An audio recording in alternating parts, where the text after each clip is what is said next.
Olá, gente! Nesse vídeo nós vamos falar sobre o uso do pronome neutro em tratamentos. Nesse momento eu vou falar não como um teólogo, mas agora como um professor de letras e de linguística.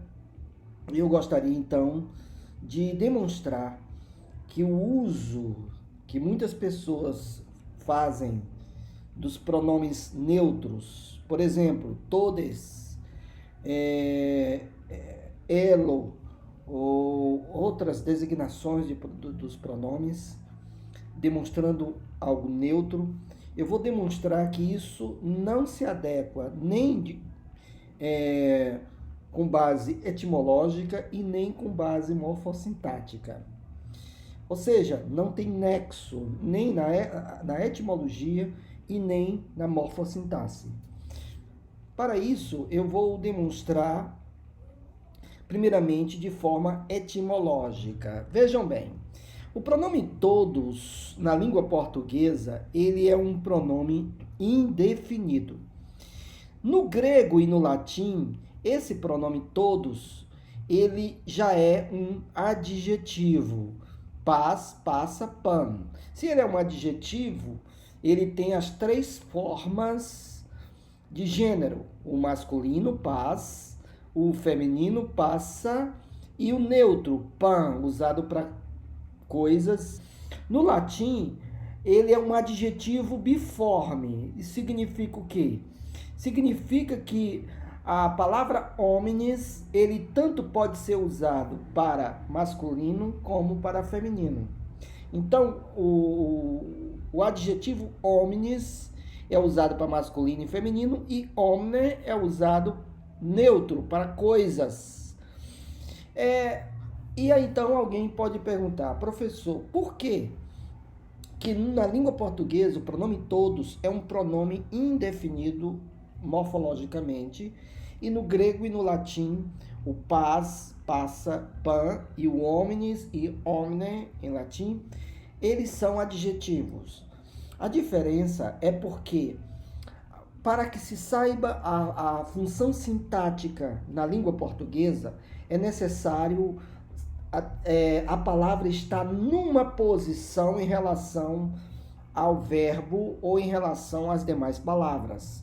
No grego e no latim é diferente. Para se saber a função sintática de uma palavra, basta saber o caso ou a terminação. Então, de acordo com as declinações, existe o caso nominativo, o genitivo, o dativo, o ablativo e o vocativo. De acordo com esses casos, a sua função sintática é demonstrada. Então, o adjetivo, ele pode ter uma função imediatamente de sujeito quando ele estiver no caso nominativo, isso no grego e no latim. No português é diferente. Vou mostrar para vocês aqui, ó. Todos vieram me cumprimentar.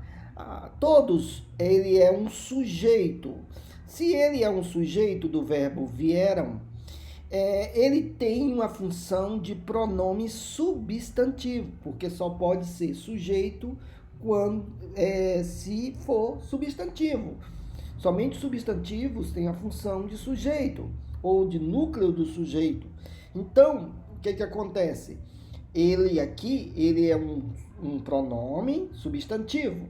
No caso do grego e do latim, por exemplo, paz é o nominativo, pantos é no genitivo, pante, dativo, ablativo, panta, acusativo.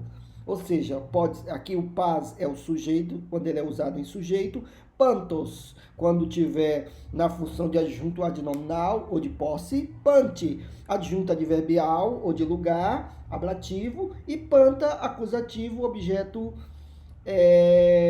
direto. Pante também pode ser objeto indireto. Aqui é a forma plural, pantes, panto, passe, pantas.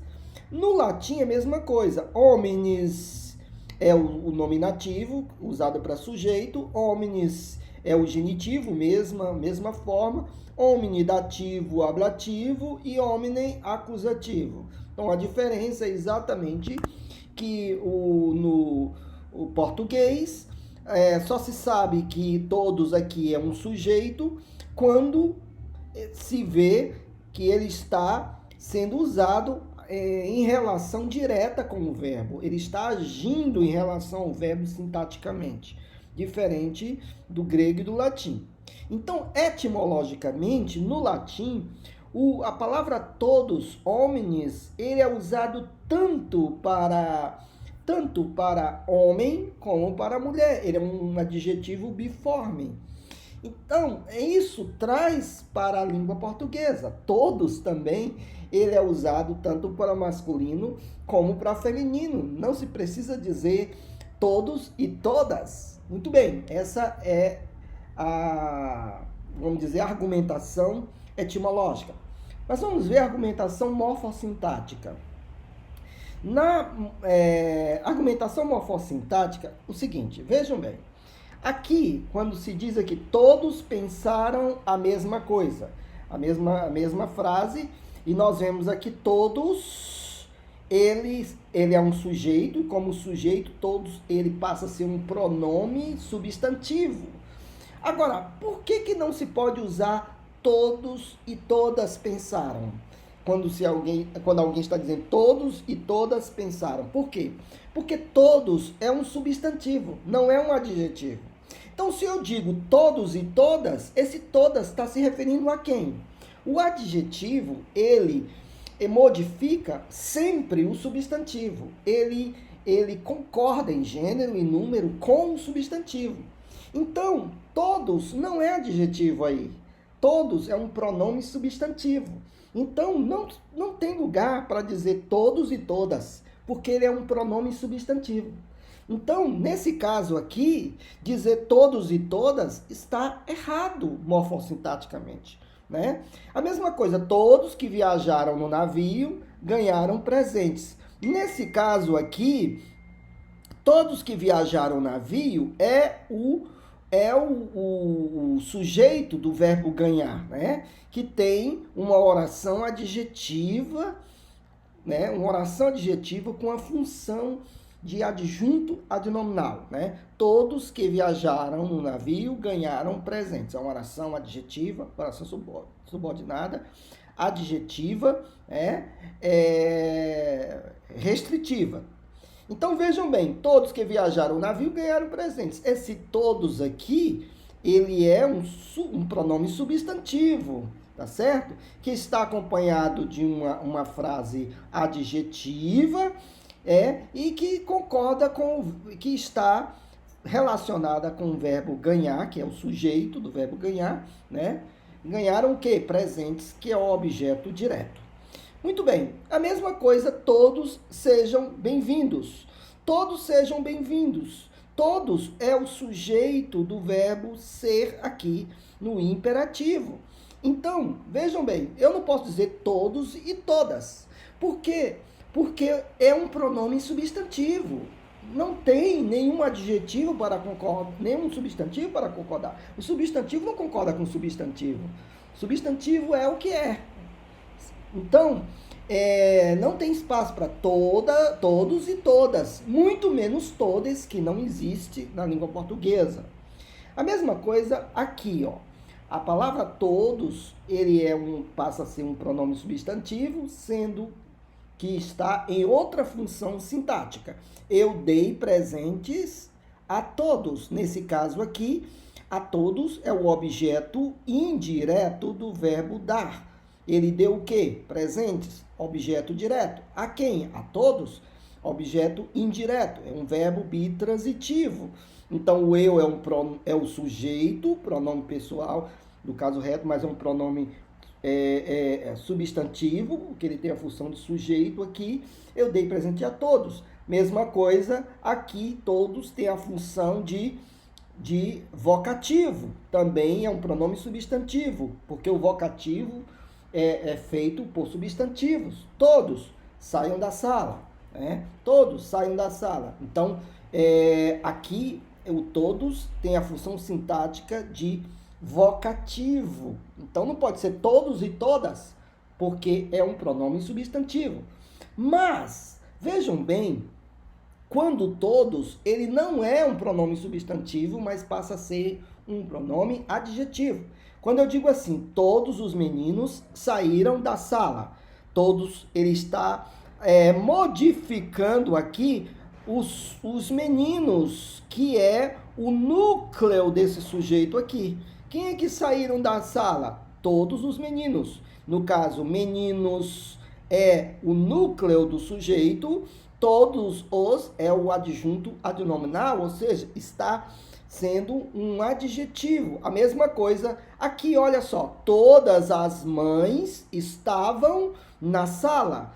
Então, todas é um pronome adjetivo porque está modificando o substantivo mãe aqui. Todas as mães estavam na sala, certo? Estavam aqui um verbo, no caso aqui é um verbo intransitivo, e na sala é um adjunto adverbial de lugar. Todas as mães é o sujeito, sendo que mães é o núcleo do sujeito. Nesse caso, todos, ele está sendo modificado por causa do substantivo que ele está modificando. Mas aqui, não, todos pensaram a mesma coisa. Não é um pronome adjetivo, é um pronome substantivo. Então, por isso que as expressões todos e todas é completamente inútil falar, já que está falando um pronome substantivo, certo? Se alguém quer incluir mais ainda uma necessidade para dizer que esse todos inclui a todos, né? Inclui tanto homens como mulheres. Da mesma forma que existem alguns casos, quando os substantivos são usados de forma geral, eles passam a ser substantivos sobrecomuns. O que são substantivos sobrecomuns? Por exemplo, a criança. A criança é usada tanto para homem como mulher. Não existe o criança. É a criança, tanto para masculino como para feminino. A testemunha também. O indivíduo, uma terminação masculina, mas tanto pode ser usada para homem como para mulher. A vítima também aqui, tanto pode ser usado para homem como para mulher, são substantivos sobrecomuns. Agora, vejam bem, quando usamos no sentido geral, assim, ó, colegas, espero que venham à reunião. Se eu digo colegas, apesar da palavra colega ser um substantivo de dois gêneros, ou seja, usamos o colega ou a colega, mas nesse caso aqui ele passa a ser um substantivo sobrecomum. Colegas, venham todos à reunião. Da mesma forma, quando dizemos assim, os professores receberam vários prêmios. Os professores, aqui passa a ter um teor de substantivo de sobrecomum. Tanto se refere a homens como mulheres. Os professores receberam vários prêmios. Eu não preciso dizer os professores e as professoras, porque o sentido aqui é sobrecomum. Os atores da peça foram excelentes. Eu não preciso dizer os atores e as atrizes foram excelentes. Não, é desnecessário, porque os atores se referem vamos dizer, tanto masculino como feminino. Aí alguém vai dizer, por que falar os atores e não as atrizes? A vítima. Tem tantas palavras, a vítima. Tanto pode ser usado para masculino como para feminino. A testemunha.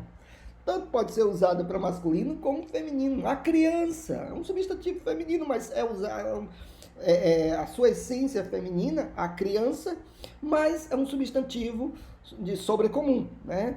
Então, gente, a não ser que esteja especificando segundo o contexto. Por exemplo, os atores da peça receberam prêmios e as atrizes não receberam. Aí sim, está especificando no contexto.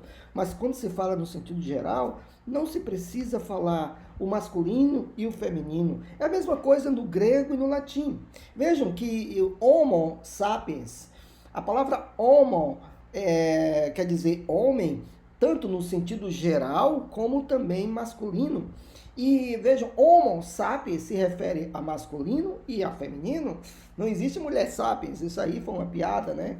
Então, Homo sapiens se refere a masculino e feminino. Da mesma coisa, anthropos, em grego, anthropos, que vem de antropologia, a palavra antropologia, anthropos. Ele tanto pode ser usado, mais no sentido geral, né? Anthropos, como usado para mulher, masculino ou feminino, né? Então, em toda língua, etimologicamente, não se precisa usar esses substantivos neutros, essas invenções de palavras que não tem nada a ver com a língua portuguesa e não tem nexo nem etimologicamente, nem morfossintático. Outra coisa importante, tanto no grego como no latim, jamais um substantivo seria usado de forma neutra para pessoas, a não ser com raras exceções. Com raras exceções no grego. No grego, por exemplo, a palavra criança, paidion, teknon em grego.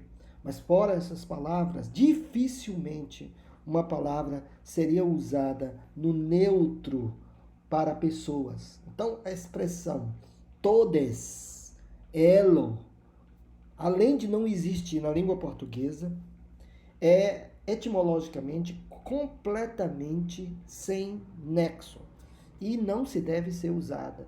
Nem todos e todas, e muito menos essa outra expressão que não existe na língua portuguesa, todas, ou elo, ou qualquer outra modificação na cabeça dessas pessoas. Muito obrigado.